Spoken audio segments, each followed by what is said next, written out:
यह जानकर दुख होता है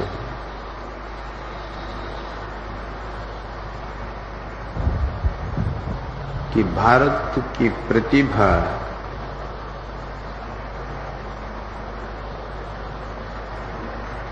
ऐसी कीचड़ में गिरी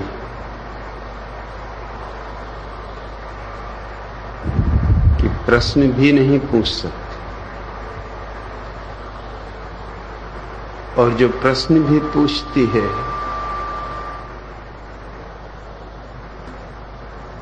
वो सड़े गले हैं, उनसे दुर्गंध उठती। लेकिन तुम चाहते हो तो मैं जवाब दूंगा, लेकिन छाती पे हाथ रख लो, चोट पड़े तो परेशान मत होना। और जो मैं कहूं उसमें से एक भी शब्द काटा ना जाए, और जो मैं कहूं उसमें एक भी शब्द जोड़ा ना जाए, ताकि तुम्हारी तस्वीर न केवल भारत के सामने बल्कि दुनिया के सामने स्पष्ट हो सके।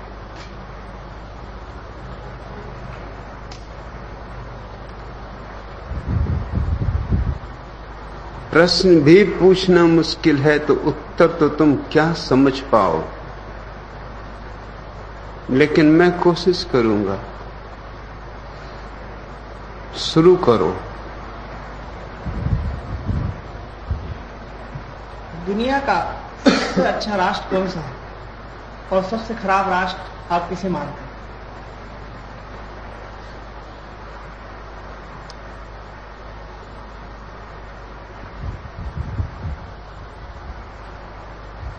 भारत दोनों है, क्योंकि यहां मैं भी हूं और तुम भी हो।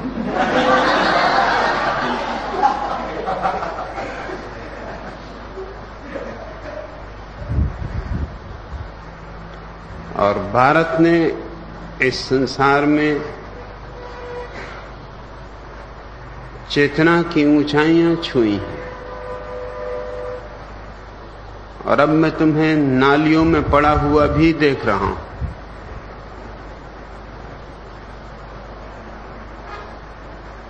और नालियों के तुम इतने आदी हो गए हो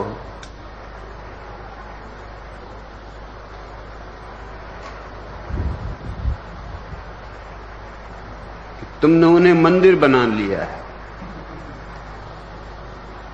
तुम उनसे निकलना भी नहीं चाहते। फ्रांस में क्रांति हुई, तो वहां एक केंद्रीय जेल था बेस्तिले, जहां केवल आजीवन सजा पाए हुए लोगों को रखा जाता था। तो उनकी हथकड़ियां, उनकी बेड़ियां उनके मरने पर ही तोड़ी जाती थी। एक बार उनके ताले बंद हो जाने पर चाबियां कुओं में फेंक दी जाती थी। अंधेरी कोठरियों में, भारी जंजीरों में बेस्तिली के हजारों कैदी रह रहे थे। जब क्रांति हुई तो स्वभावतः क्रांतिकारियों के मन में उठा कि इन कैदियों को मुक्ति देना सबसे पहला काम है। इन्होंने सबसे ज्यादा दुख सहा है। उन्होंने बेस्तिले के द्वार तोड़े,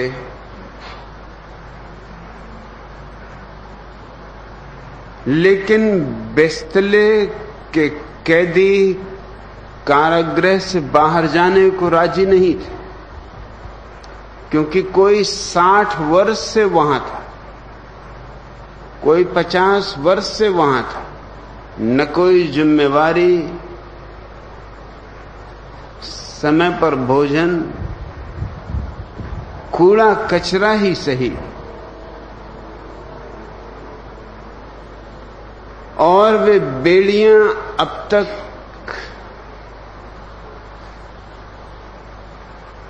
उनके शरीर का अंग बन चुकी थी। लेकिन क्रांतिकारी जिद्दी होते, उन्होंने जबरदस्ती बेड़ियां और जंजीरें तोड़ दी और बैस्तिले के लोगों को मुक्त कर दिया। रोते हुए बैस्तिले के कैदी बाहर निकले, ये कहते हुए कि हम जाएंगे कहां। अब तो हम भूल गए वे नाम और पते भी, अब तो हम भूल गए वे लोग जो हमें जानते थे। शायद वे अब इस दुनिया में भी ना हो। हमारी पत्नियां, हमारे बच्चे, उनका क्या हुआ, कहां गए, कोई पता नहीं। सोने को छप्पर नहीं है, खाने को भोजन नहीं है, बिछाने को बिस्तर नहीं। जबरदस्ती क्रांति। दुनिया में एक चीज मुश्किल है, जबरदस्ती क्रांति मुश्किल है। क्रांति तो फूल है, ये तुम्हारे भीतर खिले तो खिले, कोई उसे जबरदस्ती नहीं खिला सकता। सांझ होते होते करीब करीब आधे से ज्यादा कैदी वापस आ गए।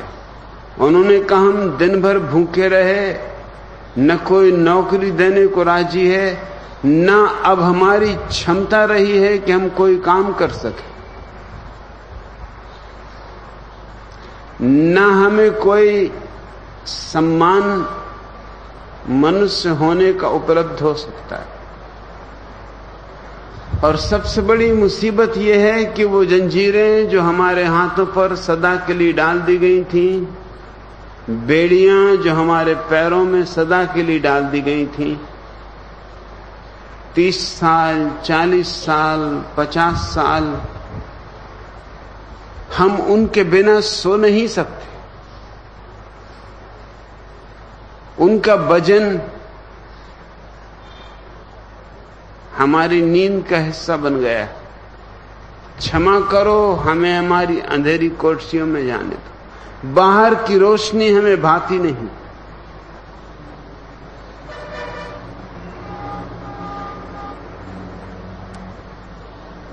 तुम पूछते हो कौन सा देश सबसे अच्छा है और कौन सा देश सबसे बुरा है।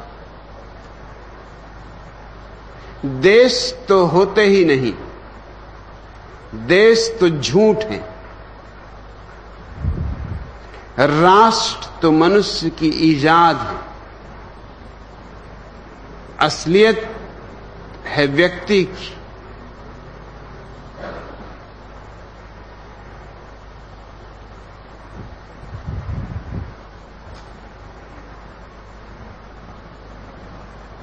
इस देश ने गौतम बुद्ध, उपनिषद के ऋषि, महावीर, आदिनाथ,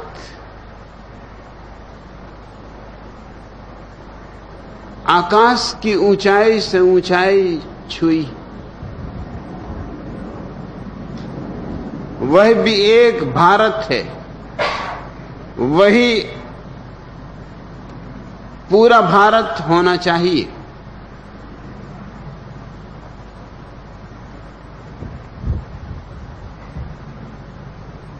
और एक भारत और भी है,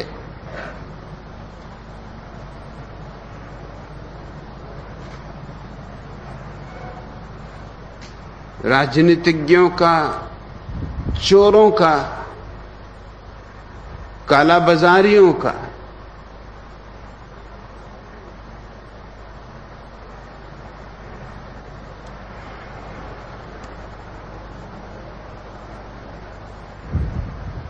भारत के भीतर भारत है। इसलिए ये सवाल नहीं है कि कौन देश श्रेष्ठ है और कौन देश अश्रेष्ठ। सवाल ये है कि किस देश में अधिकतम श्रेष्ठ लोगों का निवास और किस देश में अधिकतम निकृष्ट लोगों का निवास। भारत में दोनों मौजूद हैं।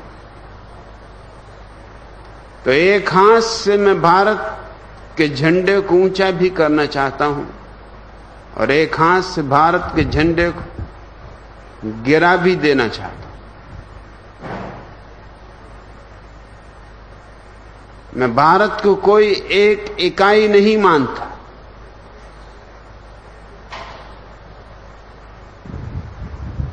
इसलिए मेरे लिए प्रश्न निरर्थक है।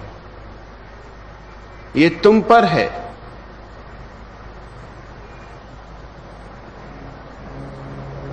मैं सारी दुनिया में चक्कर लगाया हूं, सभी जगह अच्छे लोग हैं और सभी जगह बुरे लोग हैं। लेकिन बुरे लोग ताकत में हैं हर जगह और अच्छे लोग शक्तिहीन हैं हर जगह। अच्छाई की एक मजबूरी, अच्छाई आक्रामक नहीं होती, हिंसात्मक नहीं होती।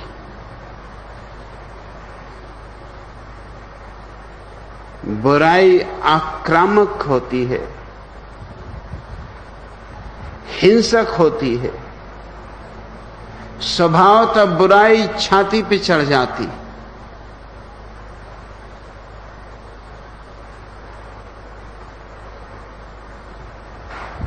और अच्छाई को कोई मौका भी नहीं मिलता। दूसरी खूबी, अच्छाई को कोई आकांक्षा भी नहीं होती कि उसे स्वीकार मिले। अच्छाई अपने आप में ऐसा सुखद अनुभव है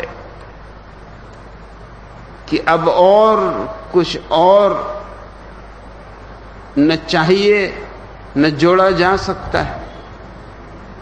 बुराई महत्वाकांक्षी। तो अगर बुरे लोगों को देखना हो तो राजनीति, और अगर अच्छे लोगों को देखना हो तो शांत, मौन, ध्यान में संलग्न लोग। दुनिया दो हिस्सों में बटी है, दो देशों में नहीं।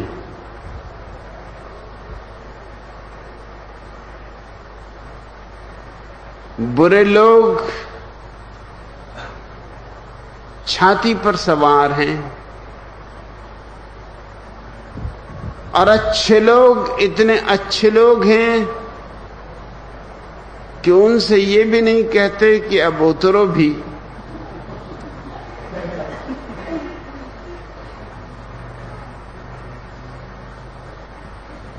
उनके छाती पर सवार होने से भी फर्क नहीं पड़ता, क्योंकि उनकी आनंद की, उनके प्रेम की, उनके अमृत की वर्षा उनके भीतर हो रही।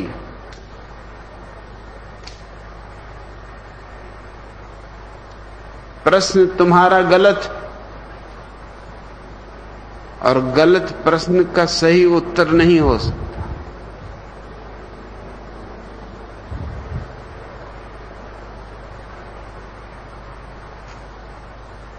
आपने अभी कहा कि दुनिया दो हिस्सों में बटी है, अच्छाई और बुराई। आप हिंदुस्तान से अच्छाई की तलाश में बाहर गए थे। आपको पिछली यात्रा के दौरान कितनी अच्छाई और कितनी बुराई मिली देखने को? ये किस बेवकूफ ने तुमसे कहा कि मैं अच्छाई की तलाश में बाहर गया, या कि तुम्हारी खुद ईजाद? अच्छाई और बुराई दोनों हिंदुस्तान में थी। पहले मेरे प्रश्न का उत्तर, ये कोई साधारण राजनीति की पत्रकार परिषद नहीं है। यहां से तुम अच्छी तरह पिट के बाहर निकलोगे। तुमसे किसने कहा कि मैं अच्छाई की तलाश में बाहर गया था? मैं अच्छाई के प्रचार के लिए बाहर गया था।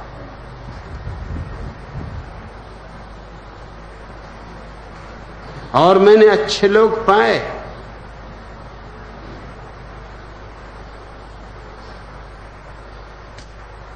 और मैंने बुरे लोग भी पाए, और मैंने ये निष्कर्ष निकाला कि इससे कोई फर्क नहीं पड़ता कि तुम कहां रहते हो, इससे फर्क पड़ता है कि तुम कौन हो। जमीन से कोई अच्छा और बुरा नहीं होता, जमीर से कोई अच्छा और बुरा होता है।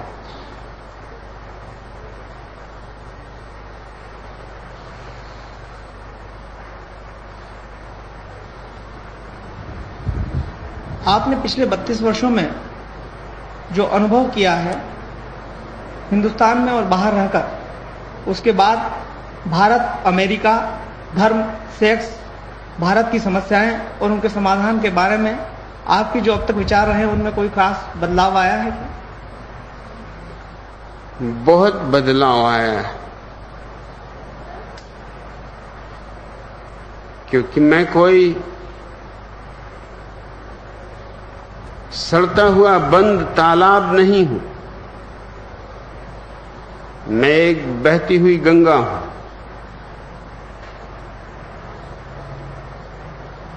हर क्षण मैं आगे बढ़ रहा हूं। यूनान के प्रसिद्ध विचारक हेराक्लाइटस ने कहा है, एक ही नदी में तुम दोबारा नहीं उतर सकते।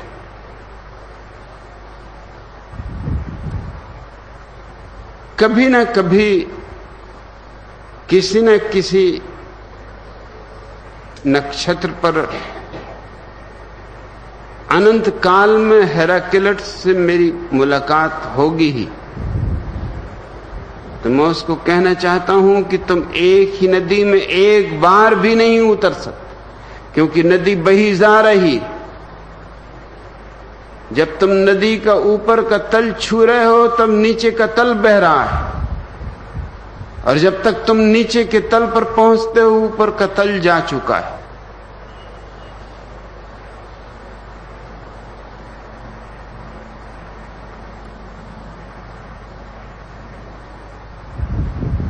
बीज तो वही है, वृक्ष बना है,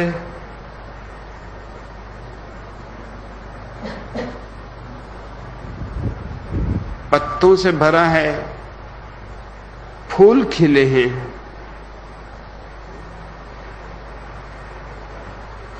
मैंने अपने जीवन में किसी चीज के विरोध में विकास नहीं किया। जो मैंने कहा है उसे और परिष्कृत किया है।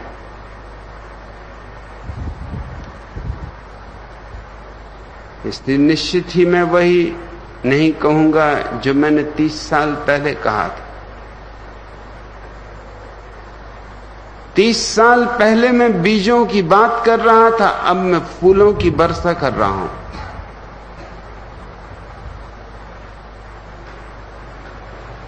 जिस अभियान को लेकर मनुष्य की आत्मा मुक्त नहीं हुई और वह धर्म व परंपरा से उपजी वर्जनाओं के कारण भयाक्रांत सी हो गई है, इस संदर्भ में मानव मुक्ति के आपके कार्यक्रम में क्या योजना बनाई?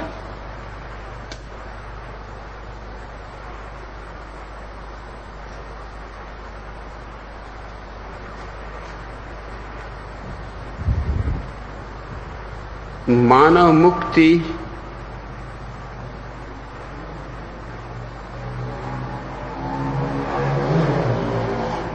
मनुष्य के स्वास्थ्य जैसी है।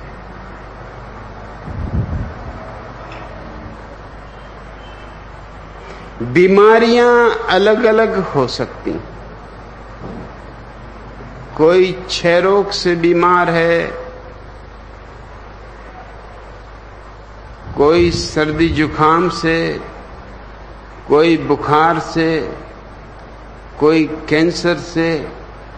बीमारियां हजार हो सकती, लेकिन स्वास्थ्य एक ही होता है।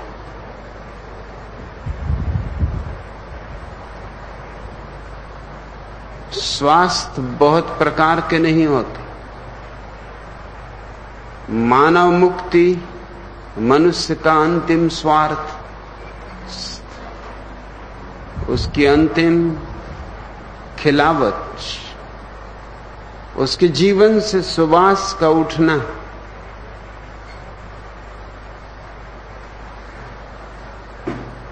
हजारों वर्षों की निरंतर खोज से आदमी ने वो विज्ञान भी खोज लिया है।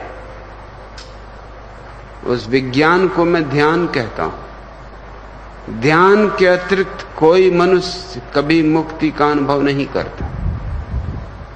न तो प्रार्थना तुम्हें मुक्ति की तरफ ले जा सकती, क्योंकि प्रार्थना में तुमने प्रारंभ से ही एक झूठ स्वीकार कर लिया, विश्वास कर लिया। ईश्वर है, जानते नहीं हो, पहचानते नहीं हो। मिल जाए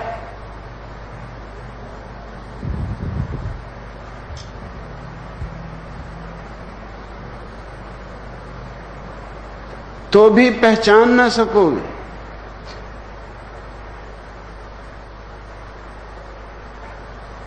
और प्रार्थना बहिर्गामी, इसलिए सांसारिक। एक और यात्रा है ध्यान की, अंतर्गामी, कि तुम अपनी खोज में निकलते हो।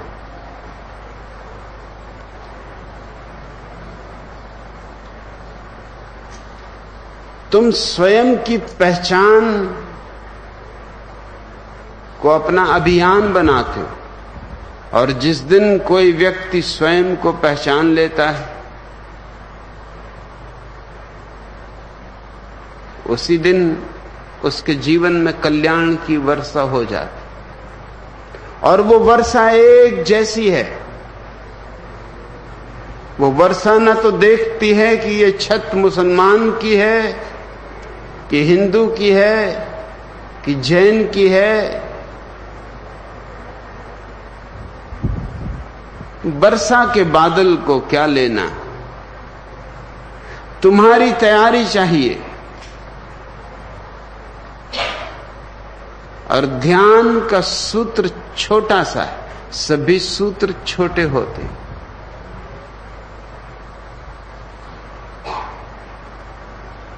ध्यान का छोटा सा सूत्र है अपने भीतर इतनी शांति कि विचार की कोई तरंग भी ना उठे, कोई लहर ना हो। ऐसा सन्नाटा, ऐसा शून्य, जहां बस तुम हो और कुछ भी नहीं, जहां ये भाव भी नहीं है कि मैं हूं। उसी क्षण ये सारा विश्व तुम्हारे ऊपर ईश्वर बन के बरस पड़ता। ईश्वर को खोजना नहीं पड़ता। जो लोग ईश्वर को खोजने निकलते हैं वो भ्रांति में। तुम क्या ईश्वर को खोजोगे? कोई पहचान नहीं, कोई नाम नहीं, कोई रूप नहीं, कोई रंग नहीं। ईश्वर तुम्हें खोजता है। पुरानी मिस्र की कहावत है कि जब भी शिष्य राजी होता है गुरु प्रकट होता है। इसे थोड़ा बदल के यूं कहें कि जब भी तुम शांत, शून्य और मौन होते हो, तुम्हारी अंतरात्मा ईश्वर के आनंद और सौंदर्य से भर जाती। तुम अमृत हो जाते हो। इसके सिवाय कोई उपाय न कभी था न कभी होगा।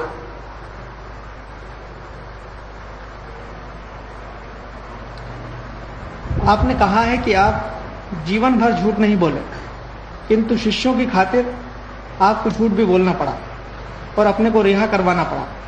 भगवानों, संतों को अग्नि परीक्षाओं के दौर से गुजरना पड़ता है, वैसा ही आपको नहीं करना था?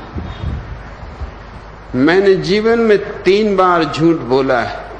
किसने तुमसे कहा कि मैंने कभी झूठ नहीं बोला?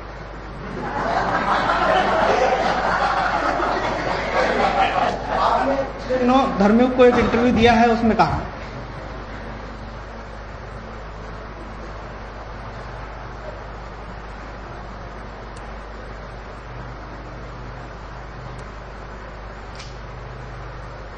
धर्मयुग की कोई भूल होगी।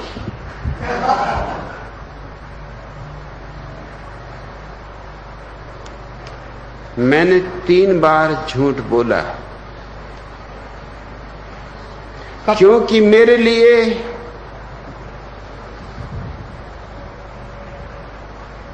प्रेम और करुणा ज्यादा मूल्यवान है। एक बार मैं झूठ बोला मां आनंद शिला को बचाने के लिए। उससे मैंने लाख समझाया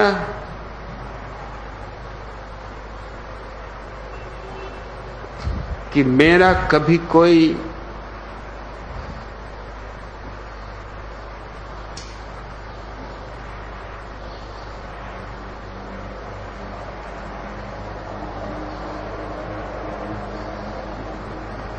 अडॉप्शन नहीं हुआ है, मैं किसी की गोद नहीं लिया गया हूं।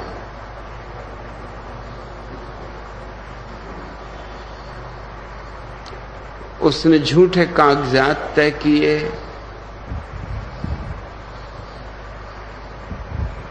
ताकि अमेरिका में मुझे रहने के लिए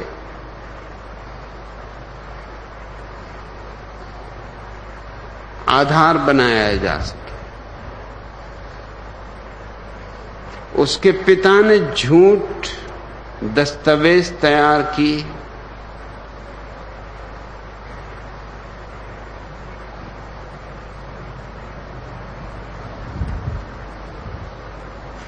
मेरे सामने सवाल था। एक बुजुर्ग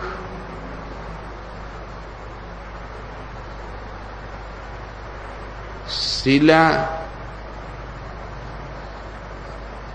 और हजारों सन्यासियों के कम्यून का,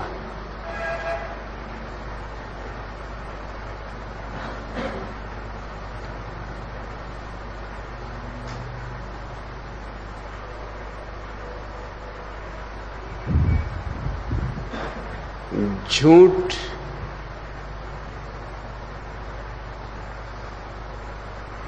सिर्फ इतना मैं बोला कि मुझे कोई पता नहीं।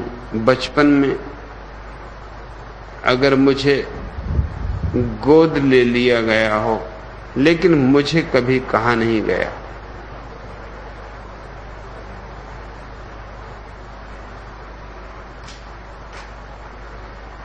दूसरी बार मैं झूठ बोला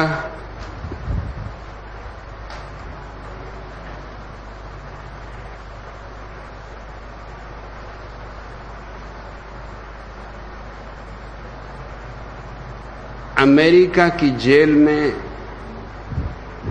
12 दिनों तक हर तरह से परेशान किए जाने के बाद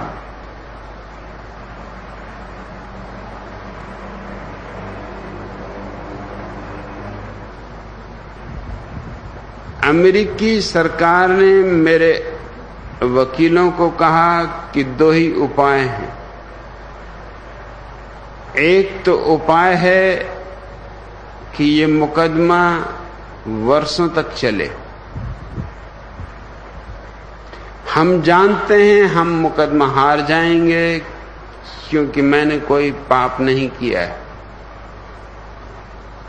लेकिन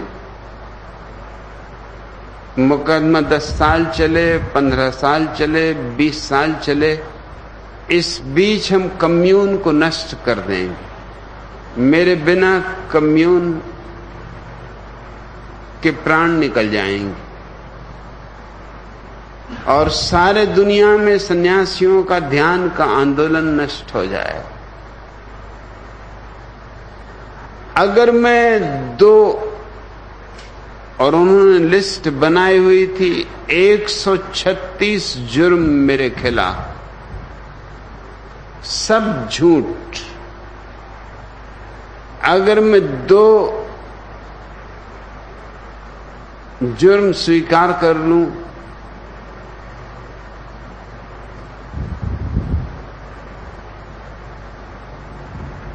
तो आंदोलन बच सकता है, कम्यून बच सकता है, सारे विश्व में फैले हुए सन्यासी बच सकते हैं।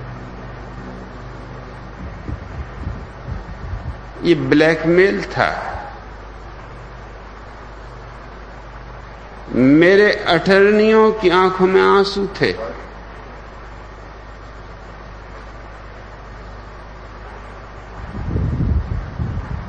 उन्होंने कहा कि हम जानते हैं कि ये सब झूठ है, लेकिन 2 छोटे से अपराध स्वीकार कर लेने से ये सारा का सारा उपद्रव शांत हो सकता है।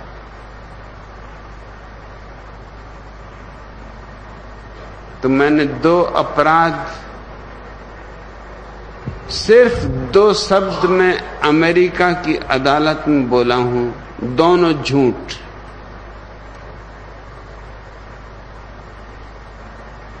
और जज से कह के ये बोला हूं कि ये मैं सत्य की शपथ खा के बोल रहा हूं।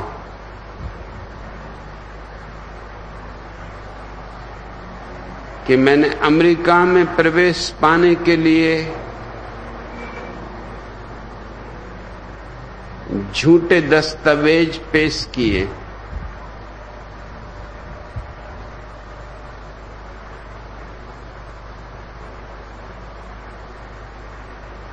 और मेरे सन्यासी अमेरिका में रह सकें इसलिए उनकी झूठी शादियां की। ना तो मैंने किसी की शादी की, ना मैंने कोई झूठे दस्तावेज पेश किए।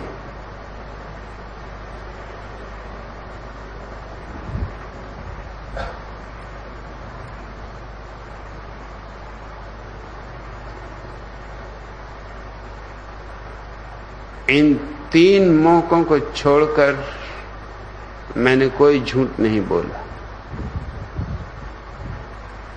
और इन 3 झूठों के लिए मैं शर्मिंदा नहीं हूं, गौरवान्वित हूं। क्योंकि ये झूठ किसी बड़े आदर्श के लिए बोले गए थे, और ये झूठ मेरे किसी स्वार्थ के लिए नहीं थे।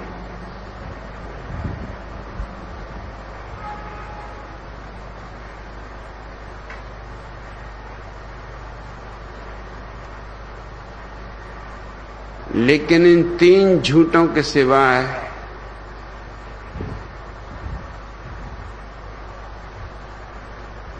मेरा जीवन सिवाय सत्य के, चाहे वो कितना ही महंगा पड़ा हो, चाहे मैंने अपनी जान खतरे में डाली हो, मैं तैयार रहा हूं। मेरे जीवन पर बहुत हमले किए गए हैं, हिंदुस्तान में, अमेरिका में, और अब अमेरिका चाहता है ₹5 करोड़ देने को तैयार है कोई आदमी अगर मुझे मार डाले। मैंने खबर भेजी है रोनाल्ड रीगन को, क्यों बेचारे दूसरे आदमी को फंसाते हो, क्योंकि वो मुझे मारेगा तो अदालत में फंसेगा। ₹2.5 करोड़ मेरे काम के लिए दे दो, ध्यान के लिए दे दो, मैं मरने को तैयार हूं। सीधा सौदा है।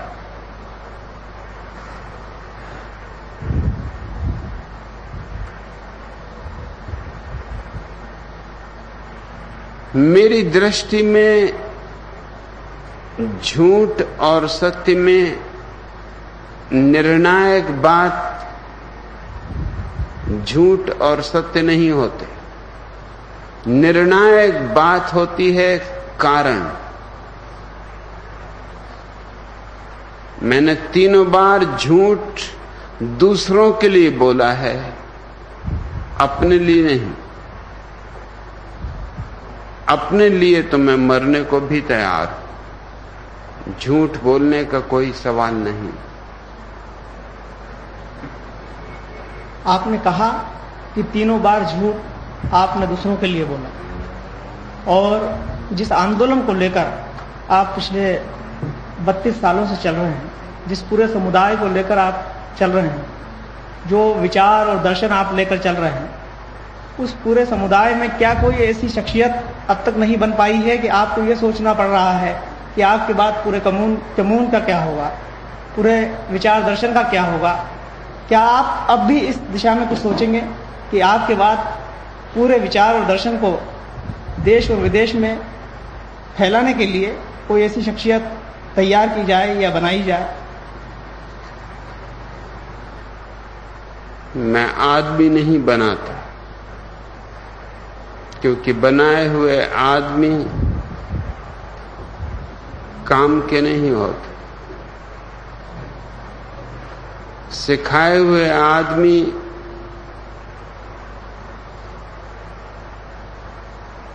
जीवन के मंदिर में प्रवेश नहीं पा सकते।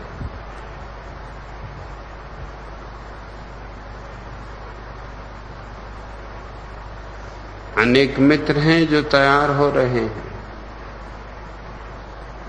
मगर मैं उन्हें बना नहीं रहा हूं, मैं सिर्फ वातावरण बना रहा हूं। माली गुलाब के फूल बनाता नहीं, सिर्फ जमीन तैयार करता है, बीज बोता है,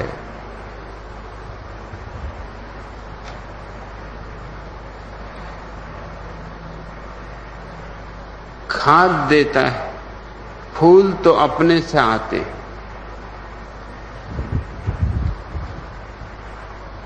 मुझे कोई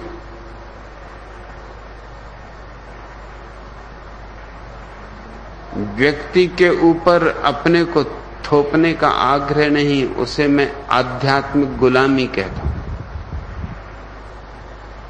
मैं जो कर सकता हूं, जमीन तैयार करने का काम, वो मैं कर रहा हूं। उसमें जिनके भीतर भी थोड़ी आत्मा है, उनके फूल खिलेंगे। इस जन्म में, अगले जन्म में, किसी और जन्म में।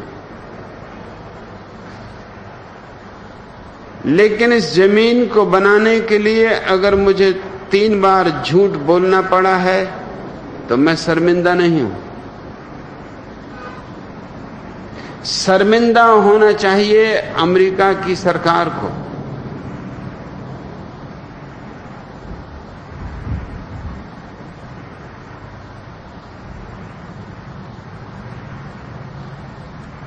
ये न्याय नहीं है।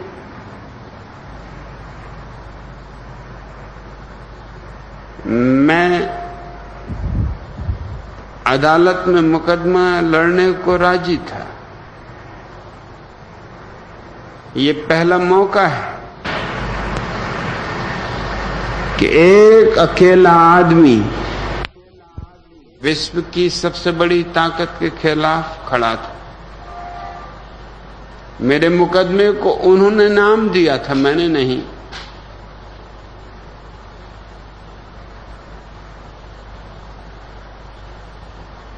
United states of America versus भगवान श्री रजनीश।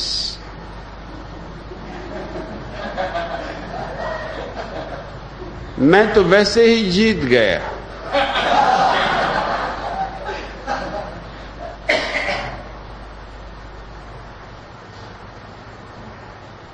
और फिर भी उन्हें झूठ बोलना पड़ा, और इस तरकीब से झूठ को पेश करना पड़ा कि मेरे वकीलों को कहना पड़ा पैर छूकर, टपकते हुए आंसुओं से, कि हमने अपने जीवन में इस तरह नहीं देखा। वो जो दो विकल्प दे रहे हैं वो दोनों शरारत से भरे हुए हैं।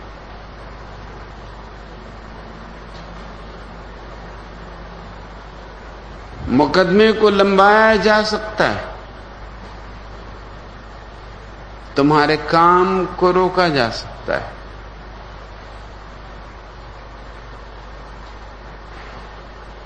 मैं अगर झूठ बोल के नरक में भी पड़ जाऊं तो मुझे कोई ऐतराज नहीं, लेकिन मैं चाहूंगा कि जो जमीन में तैयार कर रहा हूं वो तैयार हो जाए, कुछ फूल खिल उठें, कुछ झरने जाग जाएं, कुछ तारे उगाएं।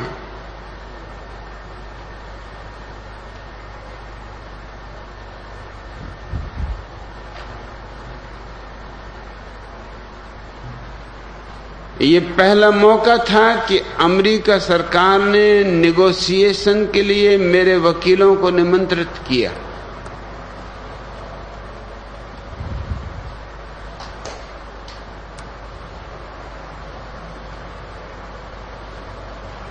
अन्यथा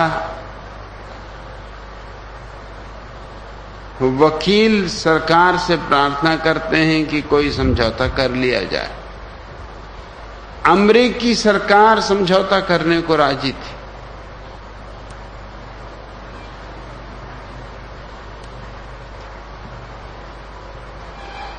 और समझौता करने को क्यों राजी थी? कल मैंने कहा, 2 दिन पहले अमेरिका के अटॉर्नी जनरल के मुंह से सच निकल गया। पत्रकारों के कॉन्फ्रेंस में उनसे पूछा गया कि भगवान को सजा क्यों नहीं दी गई, तो उसने 3 कारण बताए। एक,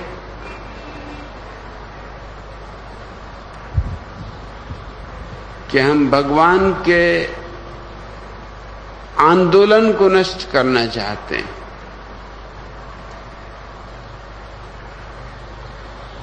उनके कम्यून को नष्ट करना चाहते हैं। वह हमारा प्राथमिक दृष्टि है।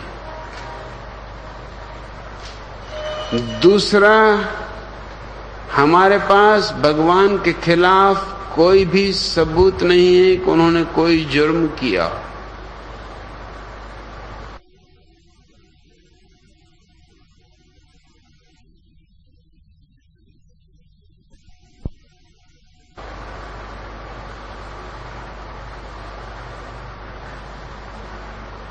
ये बड़ी मजेदार दुनिया है।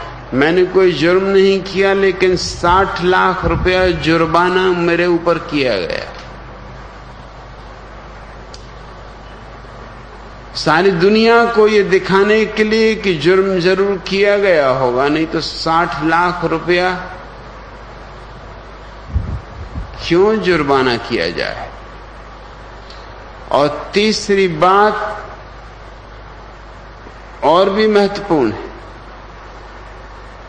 अमेरिका के अटॉर्नी जनरल ने, जो कि वहां की सबसे बड़ी सरकारी कानूनी व्यवस्था का प्रमुख है, उसने कहा कि हम भगवान को एक मसीहा, एक शहीद नहीं बनाना चाहते थे, क्योंकि ये भूल पहले हो चुकी। सुकरात को जहर दे के मारा नहीं जा सका। 2500 साल बीत गए, सुकरात ज्यादा जिंदा है, मारने वालों का कोई पता भी नहीं, नाम का भी पता नहीं।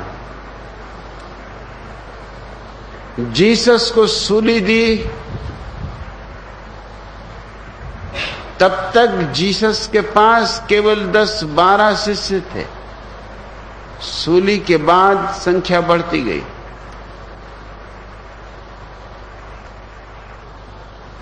अल-हिल्लाज मंसूर को बोटी बोटी काट डाला गया, लेकिन इससे कोई आत्माएं नहीं कटती। और भी सूफी हुए हैं उसी कोटि के, लेकिन अल-हिल्लाज मंसूर ध्रुव तारे की तरह चमकता है। हम नहीं चाहते थे कि भगवान को एक शहीद, एक ध्रुव तारा बना दे, और हमारा काम पूरा हो गया। लेकिन फिर भी उन्होंने आखिरी कोशिश की, क्योंकि जैसे ही मैं जेल से बाहर निकला,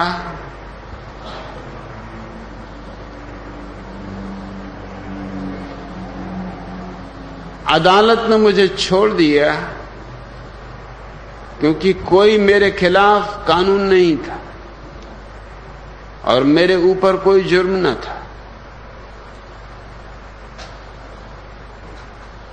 लेकिन मुझे जेल तक जाना जरूरी था, अपना सामान, अपने कपड़े। मैं चकित हुआ वहां देखकर कि जेल में सन्नाटा है।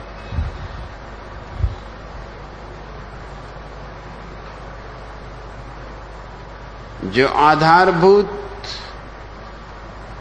ऑफिस की जगह है, वहां कोई भी नहीं।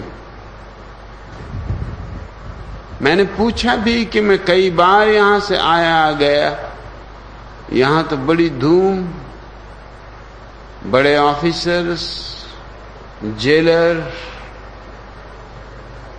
आज सब क्या हुआ?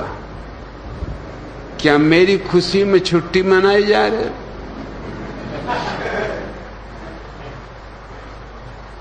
जो आदमी मुझे ले जा रहा था एयर कंडीशन जेल में,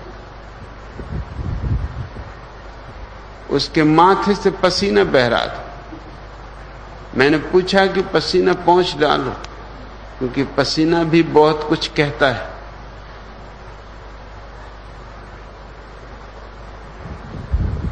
उसने मुझे उस जगह पहुंचाया ऑफिस में जहां मुझे मेरा सामान वापस देना है। वहां भी एक ही आदमी था। इसके पहले वहां 12 आदमी से कम कभी भी नहीं थे।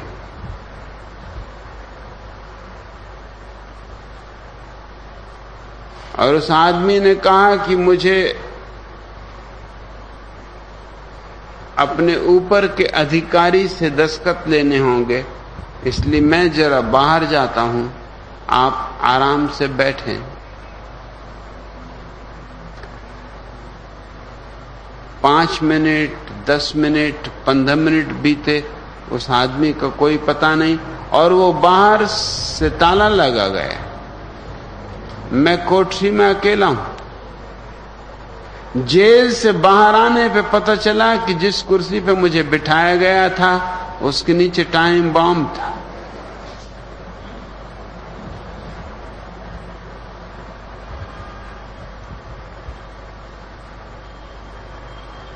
लेकिन वो टाइम बॉम्ब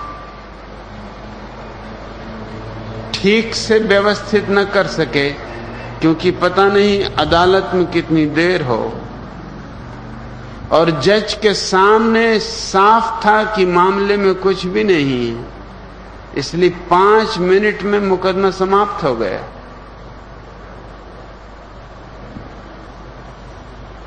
उन्होंने सोचा होगा 5 बजे मैं आऊंगा, मैं बहुत जल्दी पहुंच गया।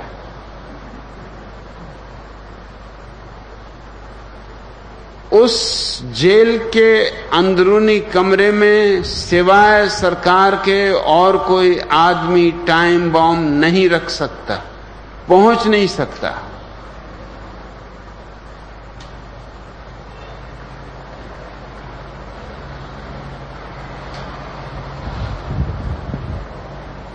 क्या घबराहट थी, मुझे मार डालने की क्या घबराहट थी। और यही मेरे अटॉर्नीज का कहना था कि अगर मैं ये 2 छोटे से जुर्म स्वीकार नहीं कर लेता हूं तो हम आशा नहीं करते कि जेल से तुम वापस आ सको। मुकदमा लंबाया जाएगा, जेल में बहाने खोजे जाएंगे, और जेल में बहाने खोजे गए। मुझे एक जेल में रखा गया एक आदमी के साथ जो मर रहा है और जिसको ऐसी छूत की बीमारी है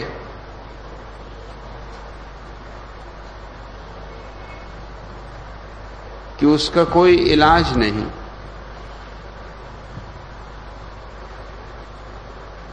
और उसकी कोठरी में 6 महीने से किसी को भी नहीं रखा गया था। उस आदमी ने एक कागज पे लिख के मुझे दिया कि इसके पहले कि आप कोई चीज छुएं, डॉक्टर और जेलर को बुलाएं और पूछें कि क्यों मुझे यहां रखा गया, मैं मर रहा हूं। और ये एक अपरोक्ष तरकीब है आपको मार डालने की। शहीद भी न बनो, मसीहा भी न बनो, और बीमारी से मर जाओ। जरा सोचो, जीसस अगर खाट पे मरते, जैसा कि 99 आदमी चुनते हैं मरने के लिए, दुनिया में कोई क्रिश्चियनिटी ना होती।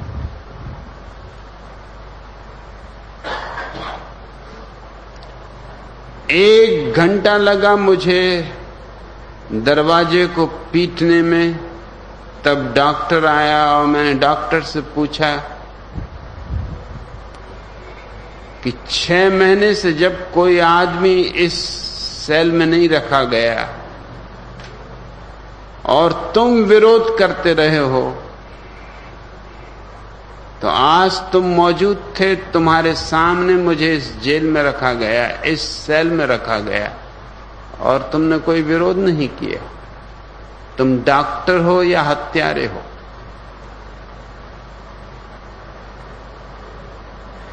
दूसरी जेल में मुझसे कहा गया कि मैं अपना नाम न लिखूं।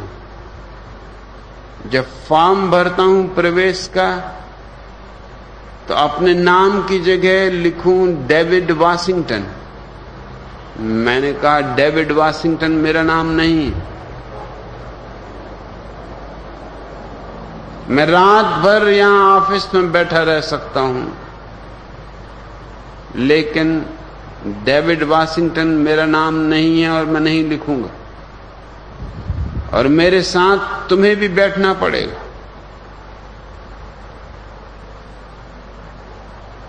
12 बजे रात यूएस मार्शल खुद कोट पर लिखा है डिपार्टमेंट ऑफ जस्टिस। मैंने पूछा कि कम से कम इस कोट को तो निकाल दो, और तुम फॉर्म भर सकते हो, दस्तखत मैं कर दूंगा। उसने समझा कि चलो ये भी समझौता ठीक है। उसने फॉर्म भर दिया अपने हैंड राइटिंग में, और मैंने दस्तखत किए हिंदी में। उसने कागज को सब तरफ से घुमा के देखा और कहा कि ये क्या है। मैंने कहा डेविड कूपरफील्ड, डेविड वाशिंगटन, जो बनाना चाहो इससे बना सकते हो, ये मेरे दस्तखत।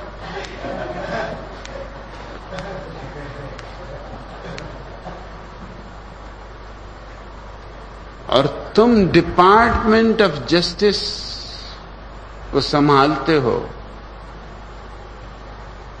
क्या तुम ये भी नहीं समझ सकते कि मुझ में इतनी बुद्धि है कि मैं सोच सकूं कि मेरा नाम तुम फॉर्म पर नहीं भरना चाहते, क्योंकि अगर तुम मुझे मार डालो जेल में तो मेरा कोई पता भी नहीं चल सकेगा कि मैं कहां खो गया। इसलिए हैंडराइटिंग तुम्हारे हैं और दस्तखत मेरे हैं। तुमने अपनी फांसी का इंतजाम खुद कर लिया। ठीक 5 बजे सुबह मुझे बदल के दूसरे जेल में भेज दिया गया, क्योंकि वो फॉर्म नष्ट करना था। मुझे इस बात की चिंता नहीं है, क्योंकि जीवन से जो मुझे मिल सकता था वो मिल सका है।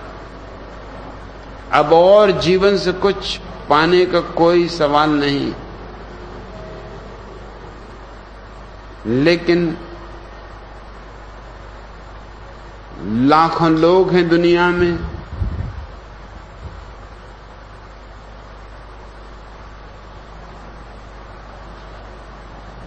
जो तैयार हो रहे हैं। मैं उनकी तैयारी के लिए जीना चाहता हूं। मैंने झूठ बोला सत्य की सेवा के लिए।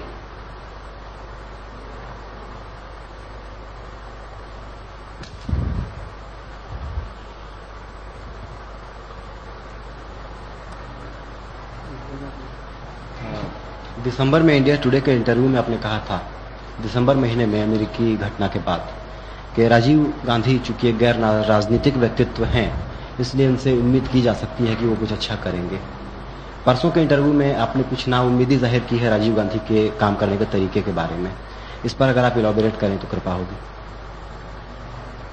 मैं कोई राजनीतिज्ञ नहीं हूं, लेकिन इतना मैं जानता हूं कि कौन चमार है और अच्छे जूते बना सकता है। राजीव एक अच्छे पायलट, लेकिन अच्छा पायलट होना प्रधानमंत्री होने के लिए कोई सर्टिफिकेट नहीं।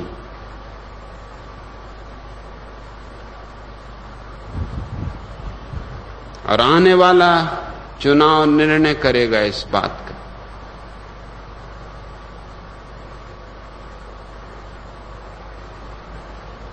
सच में इंदिरा गांधी की हत्या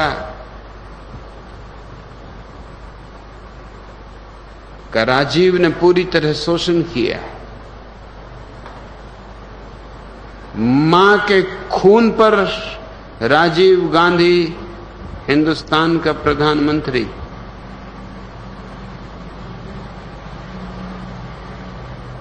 हम यहां खून देने वाले चाहते हैं,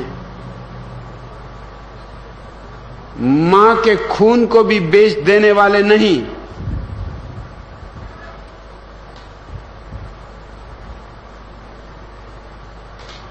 राजीव की अपनी क्षमताएं हैं, अपनी प्रतिभा है, वो उसका उपयोग करे। और इंदिरा गांधी के जिंदा रहते समय मैंने राजीव को संदेश दिया था कि अगर तुम्हें कभी राजनीति में आना है तो अभी से अपनी मां के चरणों में बैठ के शिक्षण शुरू करो। जो उत्तर मुझे मिला था वो ये था कि मैं ही अकेला घर में कमाने वाला हूं। संजीव मर चुका था और अगर इंदिरा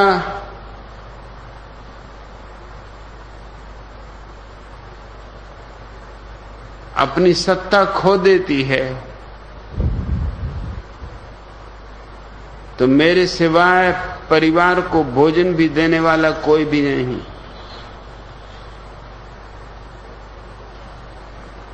फिर मेरी राजनीति में कोई उत्सुकता भी नहीं। क्या तुमने कभी सुना है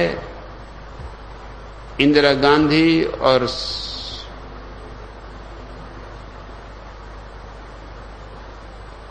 उसके जिंदा रहते समय राजीव ने कोई उत्सुकता राजनीति में ली हो, कोई आबा सा भी राजनीति का सीखा हो?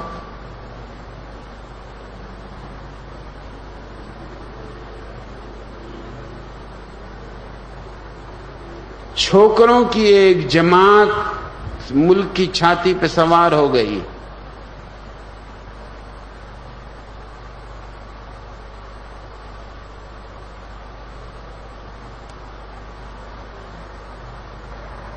आने वाले इलेक्शन तक उनकी धज्जियां उड़ जाएंगी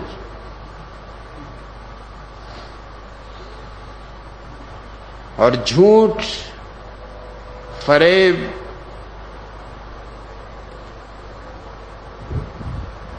लंबा अभ्यास चाहते।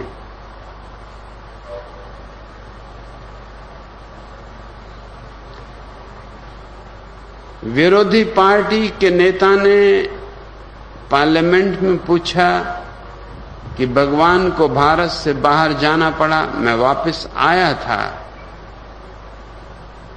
क्या उन पर ये शर्तें ला दी गई थी कि आप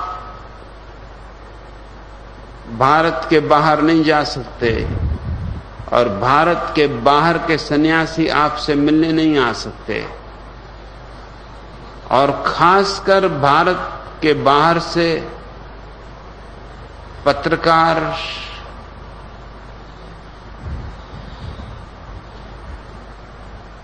न्यूज मीडिया आप तक नहीं पहुंचने दिया जाएगा।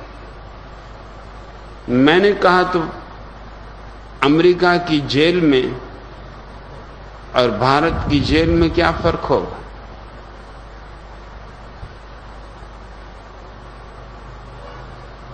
कम से कम अमेरिका की पहली जेल में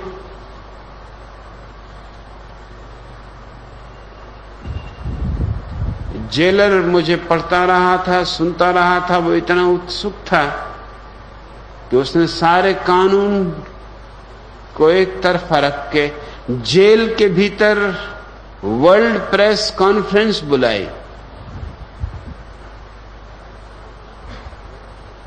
अमेरिका में मैं जेल के भीतर वर्ल्ड कॉन्फ्रेंस के भीतर पत्रकारों से बात कर सकता हूं अमेरिका की गवर्नमेंट के खिलाफ,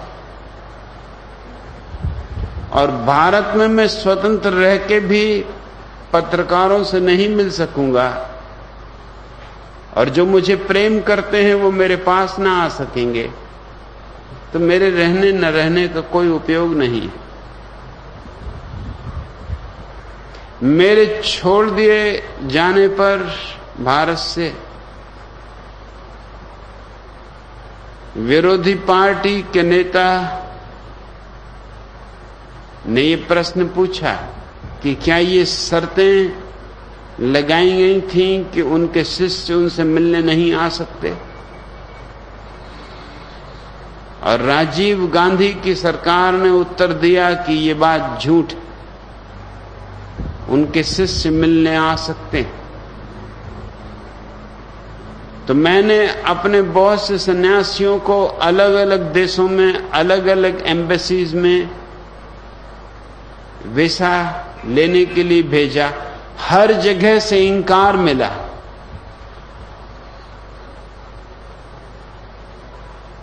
आश्चर्यजनक, यहां सरकार कह सकती है कि वो आ सकते हैं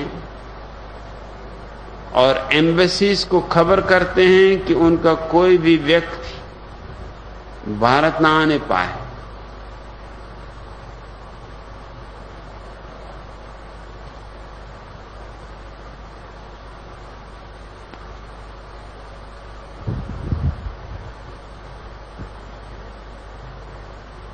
ये झूठ और फरेब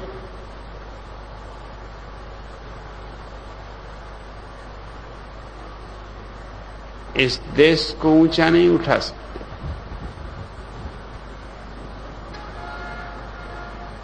और ये व्यक्ति जो आज सत्ता में है इतने नपुंसक हैं कि देश से वह भी नहीं कह सकते जिससे देश का भला हो सके, कि अपनी संख्या कम करो, कि संतत नियमन करो।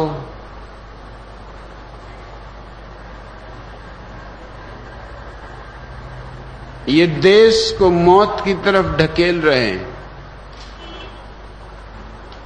ये जान के तुम्हें आश्चर्य होगा कि भारत में भूख है और भारत का गेहूं भारत के बाहर बेचा जा रहा है,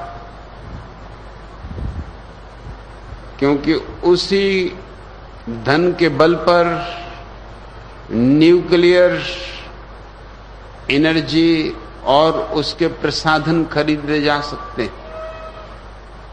तुम्हारे पेट से किसी को मतलब नहीं।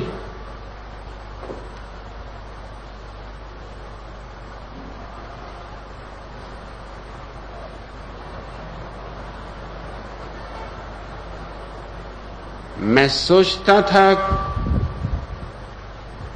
कि राजीव चूंकि राजनीतिज्ञ नहीं है, बल्कि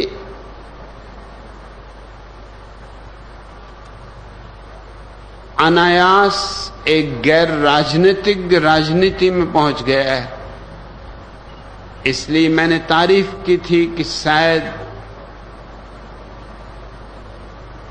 उससे हम आशा बांध सकते हैं, लेकिन अब कोई आशा बांधने की जरूरत नहीं।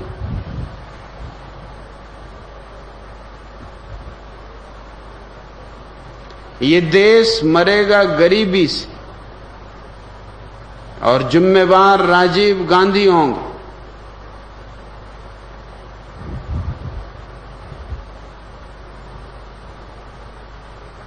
आज पंजाब में तुम लोगों को मारोगे, लेकिन कहां कहां तुम लोगों को मारोगे? राजीव के पास कोई व्यक्तित्व नहीं है, न ही कोई वक्तव्य है, न ही कोई करिश्मा है कि इस सारे देश को इकट्ठा रख सके। आसाम अलग होना चाहता है, तमिलनाडु कल अलग होना चाहेगा। इस देश में 30 भाषाएं हैं, वो 30 देशों में बंट जाना चाहती हैं। ये मैं आपको स्मरण दिला दूं कि हजारों साल से भारत एक राष्ट्र नहीं रहा है। बुद्ध के जमाने में 2500 साल पहले इस देश में 5000 राज्य थे।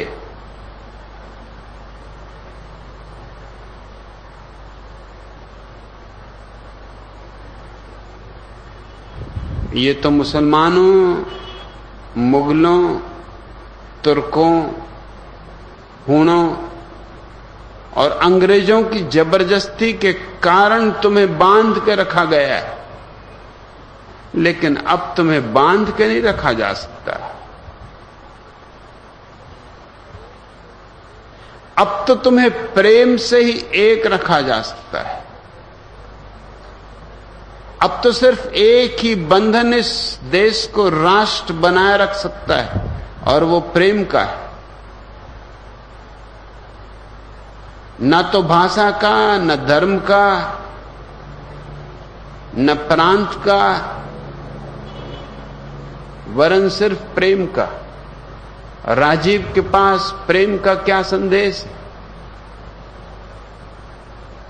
ध्यान का क्या संदेश?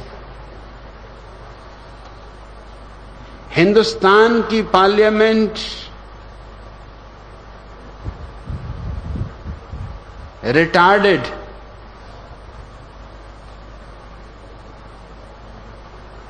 इनमें से किसी के भी मस्तिष्क की जांच की जा सकती है। 14 साल से ज्यादा निकल आए, बहुत मुश्किल।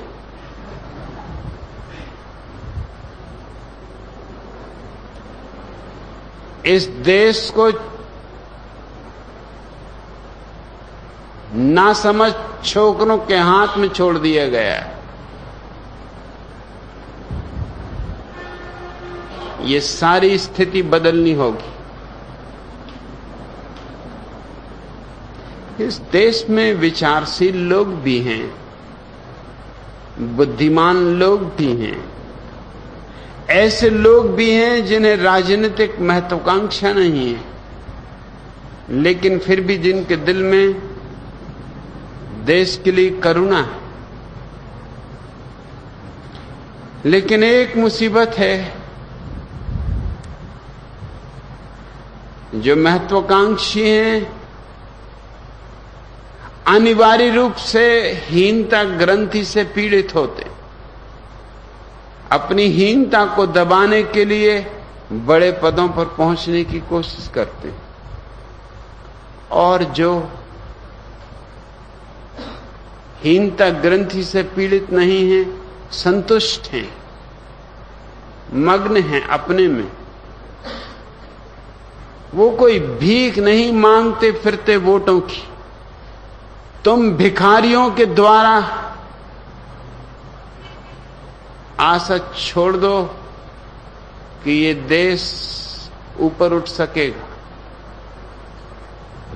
हमें रास्ता बदलना पड़ेगा, हमें जाना पड़ेगा उन लोगों से प्रार्थना करने जो इस देश को संभाल सकते हैं। वो तुम्हारे पास वोट मांगने नहीं आएंगे, और उनकी कोई कमी नहीं।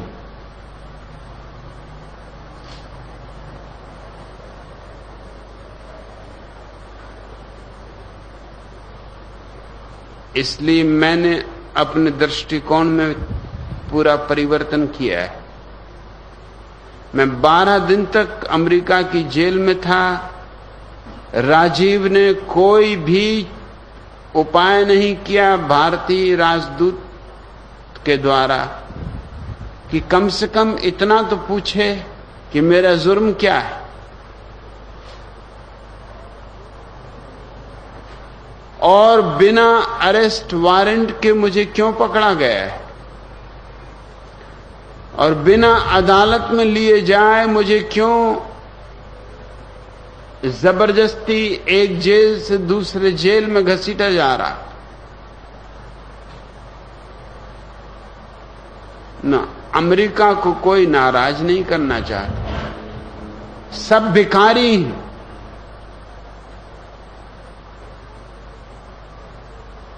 अमेरिका से वो साधन चाहिए जो नाइट्रोजन बम पैदा कर सके, जो मृत्यु की किरणें पैदा कर सके। जीवन में किसी का रस नहीं। ये कर्तव्य था राजीव गांधी का कि एक भारतीय के ऊपर बिना किसी जुर्म के, बिना किसी कारण के जबरदस्ती अत्याचार ढाया जा रहा हो तो वो आवाज उठाए। दुनिया के दूसरे देशों से आवाजें उठी, सिर्फ भारत चुप रहा। और जिस दिन मैं जेल से छूट कर आया, उस दिन भारतीय राजदूतावास का एक आदमी पूछने आया है कि हम आपकी क्या सेवा कर सकते। मैंने कहा 12 दिन तुम कहां थे?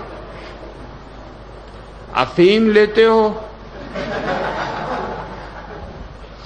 चरस पीते हो,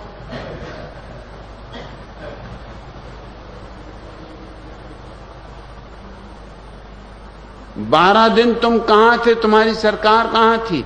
तुम्हारा राजदूत कहां था?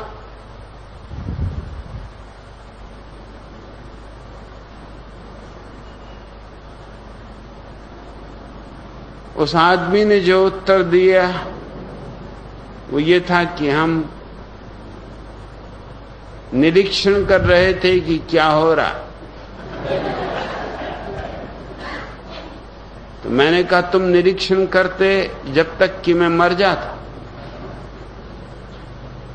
तो तुम मेरी लाश से पूछने आते कि हम क्या सेवा कर सकते हैं। जाओ और कह दो अपने राजदूत से और कह दो अपने प्रधानमंत्री से, तुम्हारी सेवा की मुझे कोई जरूरत नहीं। हाँ, तुम्हें कभी कोई जरूरत पड़े मेरी सेवा की तो मैं हमेशा तैयार हूं। मैं इस सरकार को एक बचकानी, अप्रौढ़, अपरिपक्व सरकार कहने को मजबूर। इतने बड़े राष्ट्र को जहां 900 करोड़ की आबादी हो, इन बच्चों के हाथ में छोड़ देना खतरे से खाली नहीं। ये कोई दिवाली के फटाके नहीं है।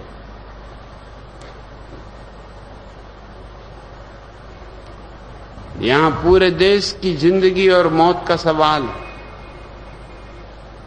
मैं चाहता हूं देश समझदार लोगों के हाथ में जाए। मैं चाहता हूं देश में कोई राजनीतिक पार्टी न हो।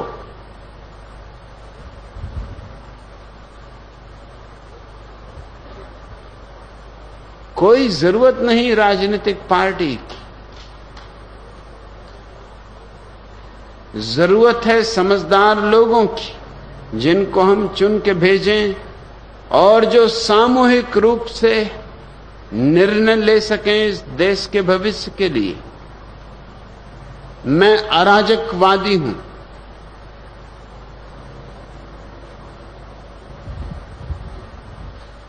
राजनीतिक पार्टियां सिर्फ शोषण करती हैं। 5 साल एक पार्टी शोषण करती है, तब तक लोग दूसरी पार्टी के संबंध भूल जाते।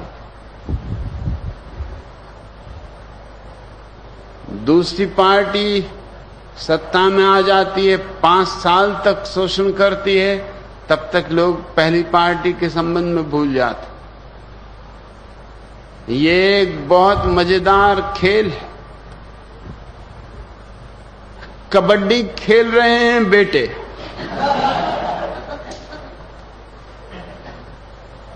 और रेफरी भी कोई नहीं।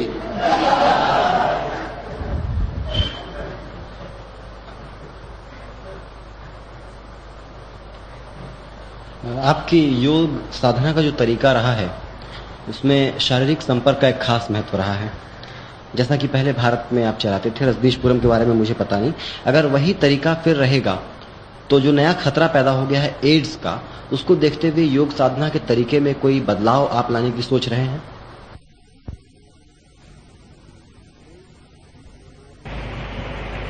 एड्स की बीमारी धार्मिक बीमारी।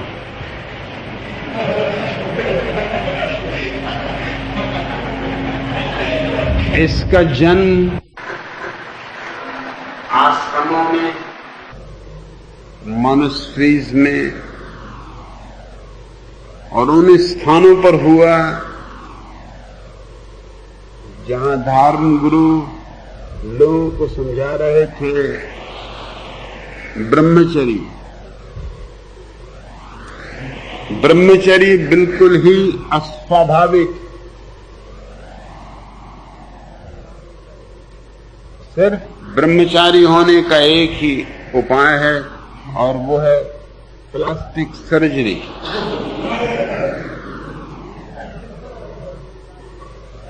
ओनली नपुंसक ब्रह्मचारी हो सकता है और कोई भी नहीं।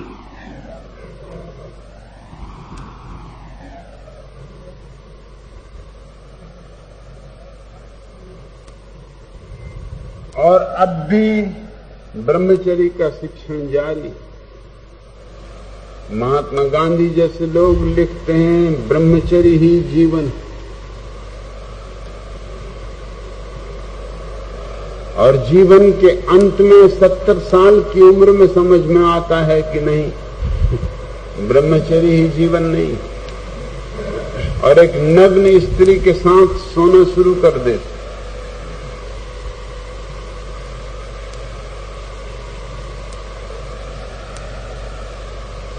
शारीरिक संबंध स्वाभाविक, अगर उन्हें स्वाभाविक रखा जाए तो एड्स का कोई खतरा नहीं।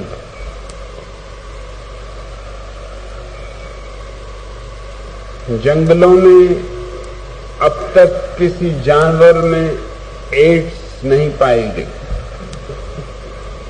लेकिन अजायब घरों में जानवरों में भी एड्स की बीमारी पैदा हो जाती, क्योंकि अगर नर ही नर हैं, मादा नहीं है, तो बंदरों में इतनी अक्ल है जितनी तुम्हारे भिक्षुओं में, तुम्हारे सन्यासियों में। कोई रास्ता खोजना ही पड़ेगा। भोजन तुम करोगे और तुमसे कोई अगर कहे कि पेशाब करना मना है तो तुम मुश्किल में पड़ोगे। पानी तुम पियोगे,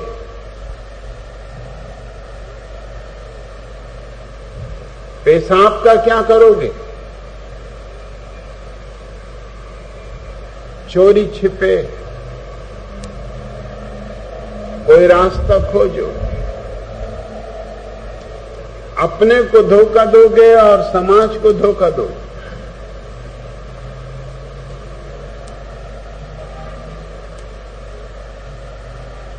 भारत में एड्स की बीमारी अगर फैलेगी तो तुम्हारे धर्म गुरुओं के द्वारा, पश्चिम में भी उन्हीं के द्वारा फैल रही है, जोर से फैल रही है। स्त्री और पुरुषों को अलग कर दो, लेकिन तुम्हारे भीतर जो वीर ऊर्जा पैदा होती उसका क्या करोगे? तुम्हारे वीर की थैली एक सीमा रखती, उसके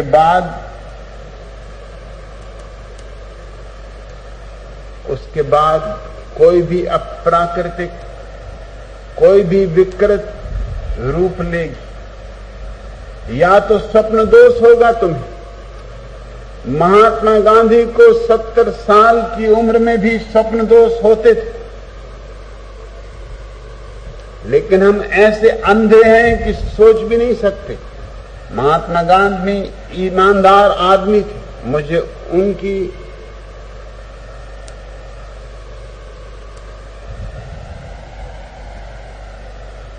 ईमानदारी पर कोई भी शक नहीं, लेकिन 70 साल में भी अगर स्वप्न दोष होता है तो इसका अर्थ है कि तुम्हारे हाथ में नहीं है बात। भूख लगती है, तुम्हारे हाथ में नहीं। प्रकृति ने जो भी जरूरी है उसे तुम्हारे हाथ में नहीं छोड़ा, नहीं तो तुम कभी के खत्म हो गए होते। सांस लेते हो तुम्हारे हाथ में नहीं तो रात में भूल जाते कि सांस लेना कि नहीं।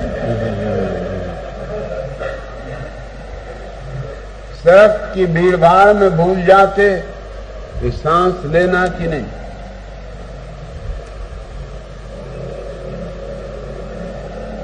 तुम्हारे भीतर जो वीर की ऊर्जा स्त्री या पुरुष के भीतर पैदा होती है वो तुम्हारे खून से पैदा होती है। अगर तुम चाहते हो कि वो पैदा ना हो तो खून पैदा नहीं होना चाहिए, जड़ों तक जाना पड़ेगा। और खून पैदा ना हो तो भोजन बंद करना होगा।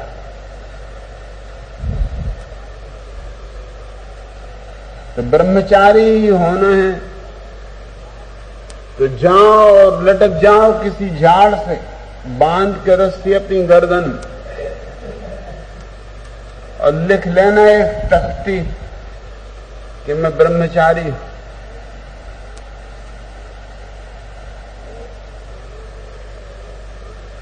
एड्स को रोकने का एकमात्र उपाय है कि स्त्री और पुरुष के बीच हमने जो वैमनस्य, जो दुश्मनी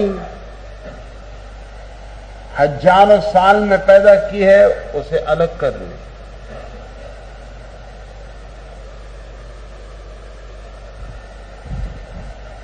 अगर हम उसे अलग कर सकते हैं तो एड्स का कोई सवाल नहीं। पुरुष और स्त्री के संभोग से एड्स पैदा नहीं होता। पुरुष और पुरुष के संभोग से एड्स पैदा होता है।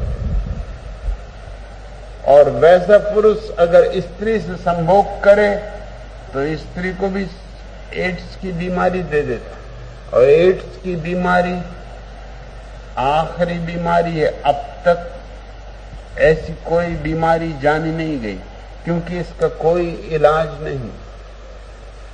वैज्ञानिक कहते हैं कि 10 वर्षों तक तो हम नहीं सोच सकते कि कोई इलाज खोजा जा सकता। और इतने जोर से फैल रही है बीमारी कि ना तो तुम किसी से कह सकते हो कि तुम एड्स के बीमार हो,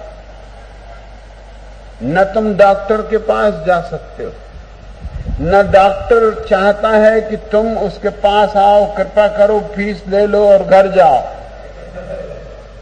न कोई अस्पताल भर्ती करने को राजी है क्योंकि केवल शारीरिक संबंध से ही एड्स एक दूसरे में नहीं फैलता, पसीने से भी फैलता है, थूक से भी फैलता है,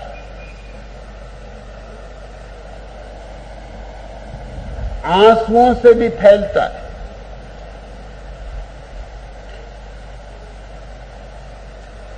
सिर्फ दुनिया में एक कौम है एस्किमोस की जिन्होंने कभी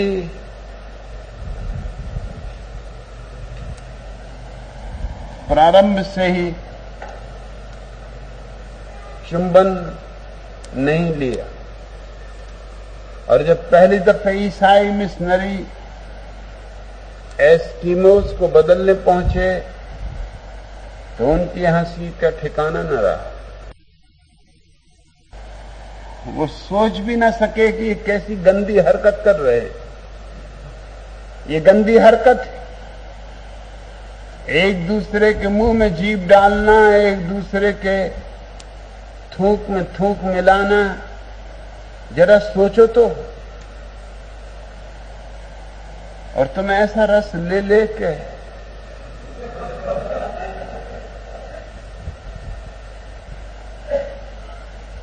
लेकिन थूक में एड्स के वायरस होते हैं। शरीर से जो भी चीज बाहर निकलती है उसमें एड्स के वायरस होते हैं। एक ही उपाय है, सेलिबेसी, ब्रह्मचरी गैर कानूनी करार दिया जाए और पकड़ पकड़ के एक एक सन्यासी की शादी की जाए कि चलो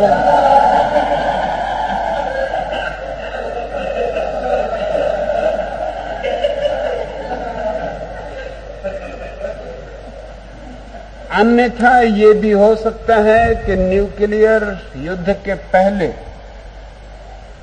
एड्स आदमी को मार डाले और एड्स के बीमार को अगर पूर्ण सुरक्षित रखा जाए तो वो 2 साल से ज्यादा नहीं जी सकते। ये लंबी से लंबी अवधि। और पूर्ण सुरक्षित कैसे रखोगे? आखिर उसे काम करना पड़ेगा, लोगों से मिलना पड़ेगा। और एड्स के बीमार की क्षमता किसी भी बीमारी से लड़ने की शून्य हो जाती। अगर उसको सर्दी पकड़ जाए तो सर्दी भी फिर ठीक नहीं होती, बुखार आ जाए तो बुखार ठीक नहीं होता, उस पर कोई दवा काम नहीं करती, क्योंकि दवा के काम करने का ढंग है। जब हम दवा देते हैं किसी आदमी को तो उसका शरीर उस दवा का साथ देता है। उन दोनों की संयुक्त शक्ति से बीमारी अलग की जाती। एड्स के मरीज का शरीर साथ नहीं देता, वो खोखला है। तुम दवा डालते जाओ वो बेमानी, तुमने नाली में डाल दी होती तो भी उतना ही असर होता जितना तुमने इंजेक्शन लगा के किया। मगर दुनिया के धार्मिक अभी भी समझाए जा रहे हैं कि ब्रह्मचर्य के बिना कोई ब्रह्म तक नहीं पहुंच सकता। ब्रह्मचर्य बिल्कुल अनिवार्य है।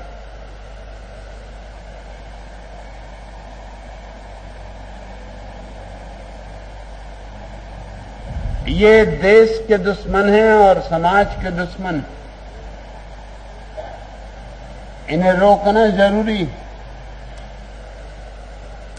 और स्त्री और पुरुष को करीब लाना जरूरी है, ताकि पुरुष और पुरुष संभोग न करने लगे, ताकि स्त्रियां और स्त्रियां संभोग न करने लगे।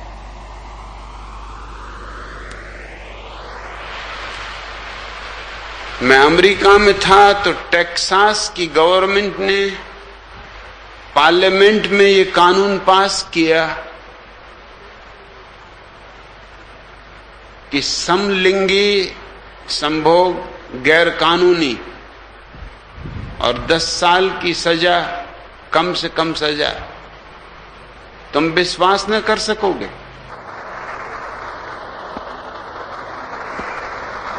10 लाख लोगों के जुलूस ने विरोध किया कि ये हमारी स्वतंत्रता पर हमला है।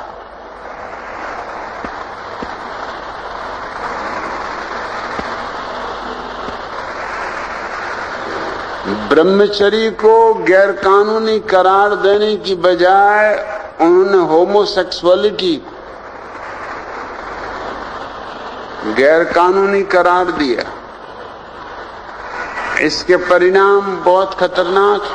इसका मतलब हुआ कि होमोसेक्सुअलिटी, समलिंगी व्यवहार अंतर्गत भूमि के भीतर छिप जाएगा और तुम्हें पता भी नहीं चलेगा। तुम्हें यह भी पता नहीं चलेगा कि एक छोटा बच्चा रो रहा था और तुमने उसके आंसू पोंछ दिए, तो तुमने करुणा का काम किया या हत्या का। क्योंकि हो सकता है तुम्हारे हाथ और उसके आंसू एड्स की बीमारी को पैदा कर दें। और नवीनतम खबरें हैं कि अब बच्चे भी पैदाइश के साथ एड्स लेके आ रहे हैं। 3 बच्चे पैदा होते ही एड्स के बीमार थे। ये सबसे भयंकर बीमारी है जो आदमी ने मनुष्य के इतिहास में देखी। मेरे विचार और भी परिपक्व हो गए हैं कि मनुष्य को सहज, सरल, स्वाभाविक जीवन जीना चाहिए, अन्यथा विकृति बिल्कुल स्वाभाविक। मैंने सुना है एक शानदार हथनी जंगल से गुजर रही थी और एक मुंडा सन्यासी उसके पीछे भाग रहा था।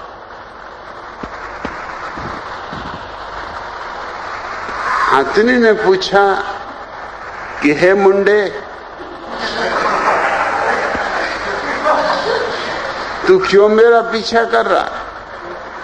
उस सन्यासी ने कहा, माई, अब तुम इतनी बड़ी हो कि माई ही कहना पड़ेगा। एक ही वासना रह गई है जीवन में, उसी की वजह से संसार में भटक रहा हूं। अगर तुम जरा सहायता कर दो तो मोक्ष में आनंद लूं। हथनी ने कहा, मैं बिल्कुल तैयार हूं, क्या सहायता चाहिए? उसने कहा, कहने में शर्म आती है मगर यहां कोई भी नहीं है और किसी को पता भी नहीं चलेगा। न मालूम क्यों मेरे दिमाग में बार बार ये ख्याल उठता है कि हथनी को प्रेम करने से कैसा होगा। हथनी ने कहा, प्रेम? तुम प्रेम करोगे मुझसे? ठीक है, नसनी वगैरह लायो। उसने कहा, मैं ले आया हूं, म्युनिसिपल की नसनी, उसी को लेके तो दौड़ रहा हूं और हाँप रहा हूं। तुम मेरी ये छोटी सी इच्छा पूरी कर दो तो जन्म जन्मांतर का चक्कर छूट जाए। ये मेरे भाव को नहीं छूटता, सब देख लिया मगर हथनी से प्रेम नहीं किया। और अब मैं समझता हूं कि क्यों आश्रमों में हाथी और हथनियां रखे जाते थे। उसने कहा, तू जल्दी कर भैया, क्योंकि मेरी भी डेट है, मेरा बॉयफ्रेंड रास्ता देखता होगा। हे मुंडे, चढ़ अपनी नसनी पर।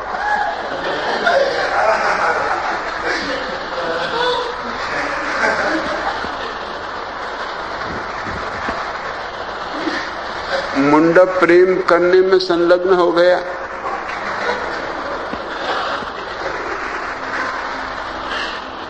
प्रेम क्या था? एक तरह की कसरत समझो। दंड लगा रहा था, पसीना पसीना हुआ जा रहा था।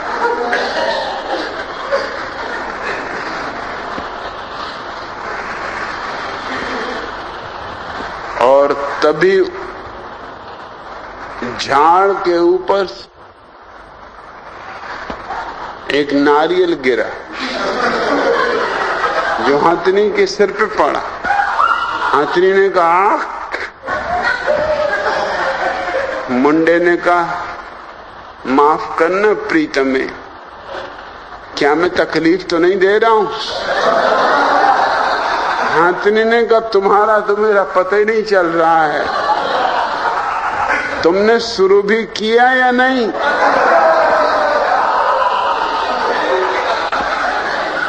मुंडा बोला, मैं तो बहुत पहले खत्म हो चुका।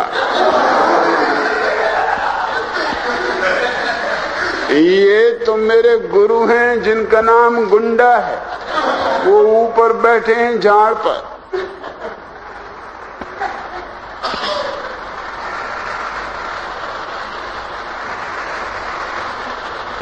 ये हमारे संप्रदाय में शिष्य को मुंडा कहते हैं और गुरु को गुंडा कहते हैं।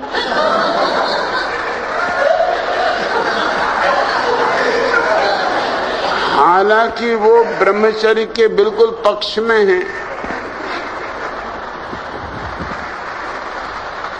लेकिन ये अद्भुत दृश्य देखकर, जो कि हिंदी फिल्मों में भी नहीं दिखाई पड़ सकता, वो भी जोश में आ गए, भूल गए सब ब्रह्मचर्य, और कुछ न सूझा तो जोर से वृक्ष को ही हिलाने लगे। नारियल उनकी कृपा से तुम्हारे सिर पे गिरा।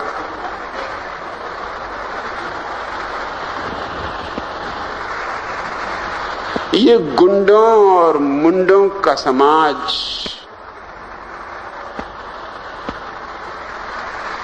इसने तुम्हें हजार तरह की बीमारियां दी। तो मैं चाहता हूं सहज, स्वाभाविक, नैसर्गिक जीवन। जितने तुम स्वाभाविक होगे, उतने ही ज्यादा तुम्हारे जीवन में शांति होगी,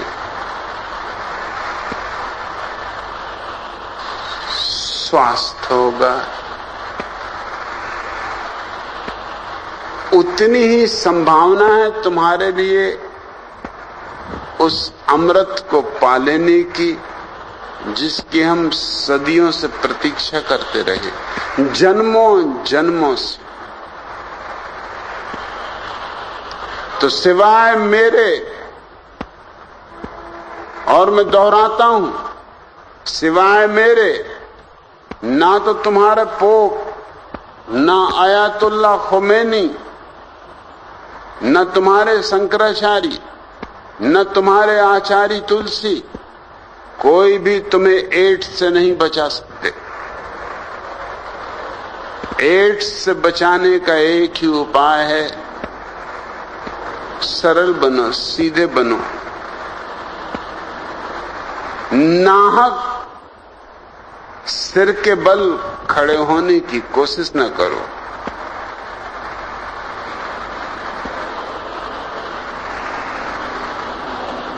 पैर दिए हैं प्रकृति ने, उनसे ही चलो।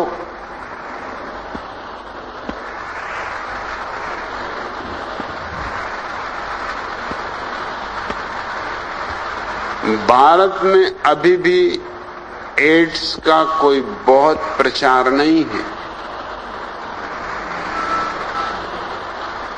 सिवाय सैनिकों के कॉलेजों में, जहां लड़के और लड़कियों को अलग अलग हॉस्टलों में रहने के लिए मजबूर किया जा रहा है, आश्रमों में जहां स्त्री और पुरुषों के बीच दीवार खड़ी की जा रही है। बड़े आश्चर्य की बात है कि प्रकृति तुम्हें जो देती है तुम उसका विरोध करते हो, फिर परिणाम भी भोगने के लिए तैयार हो जाना।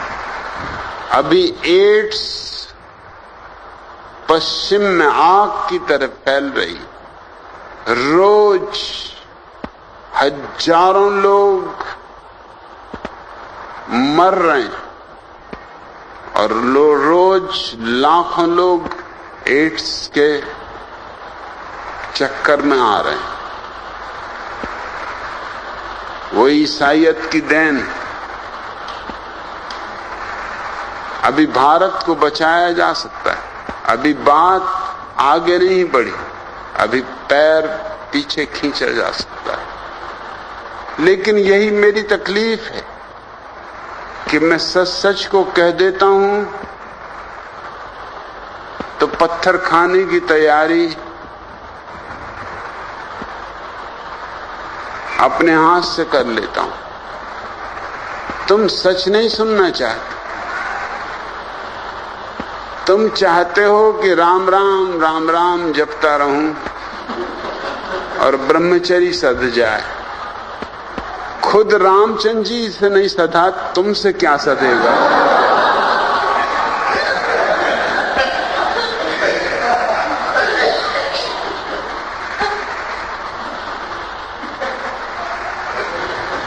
थोड़ा सोचो तो,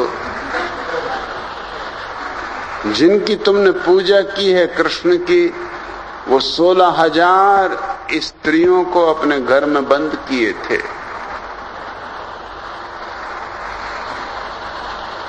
अनाचार है, मगर कम से कम एड्स तो नहीं फैला।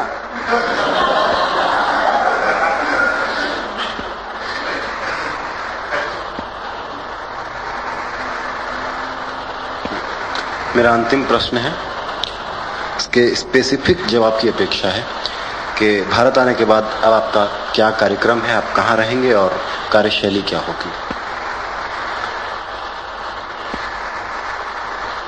ये प्रश्न तुम्हें सूरज प्रकाश से पूछना चाहिए, जिनके घर में मैं हूं। तय कर लूं तो इस घर को छोड़ूंगा ही नहीं।